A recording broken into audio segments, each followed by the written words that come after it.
हादर मोनफुंथों बर' हादर मोनफुंथों बर' हादर मोनफुंथों बर' हारि गासै खौसे जाथों बर' हारि गासै खौसे जाथों बर' हारि गासै खौसे जाथों बिटिआरआव आरोबाव दुलाराय बर' आइजो बारग' भलन्टियार फर्स आफादनि जोनोम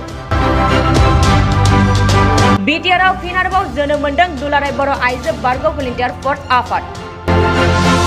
तामुलपुर जिल्लानि कुमारिकाटा बगाजुलियाव मिरु आइजो भलन्टियार फर्सखौ दाफुंनाय जादों तामुलपुर जिल्लानि रुपला बसुमतारीखौ आफादगिरि आरो अनसुलि ब्रह्मखौ गाहाय नेहाथारिनि बिबान होनानै बे आफादखौ दाफुंनाय जायो बारग' भलन्टियार फर्सनि बिबानगिरि आरो मावथिफोरा आसामखौ बोखावनानै आलादा रायजो बड'लेण्ड सोरजिनो थाखाय फिन सोमावसारनो थांखि लानायखौ मदद खालामनो आरो उननि समाव राजफोथाराव ओंखारनानै सोमावसारनाय जायोब्ला आइजो माहारिनिफ्राय मदद मोननो हानाय थांखिजों बे आफादखौ दाफुंनाय जायो होनना फोरमायथिदों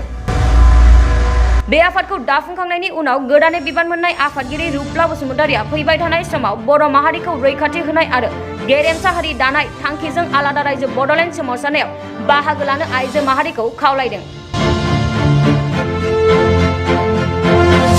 एक्स भलन्टियारफोरखौ जोङो हेफाजाब होनो थाखाय जोङो आइजोफोरा जोङो आगान सुरबाय जोंनि बे मावनो खामानि मावलांनो आखायाव लानायखौ हारिनि थाखाय मावलांनो आखायाव लानायखौ नुनानै जोंनि बिमा लोगोफोर आइजोफोरा जोंजों लैहोर लैहोर ओंखारफायोब्ला जोङो गोसोआव गोजोननाय मोनगौमोन रंजानाय मोनगौमोन बिनिखायनो आङो खावलायबाय स्क्रिननि गाहायावहाय आंनि कन्टेक्ट नाम्बारा थागोन जाय बिमाफोरा जोंजों हेफाजाब होनो गोसो जायो बिसोरो कन्टेक्ट खालामनानै जगाजग लानो हागोन आरो जोङो बेबादिनो जोंनि मावनो गोनां खामानिफोरखौ जोङो बेबादिनो मावलांगोन जोङो मेङा जासे जोंनि रुंसारि जालांनाय उपेन्द्र हारिनि बिफा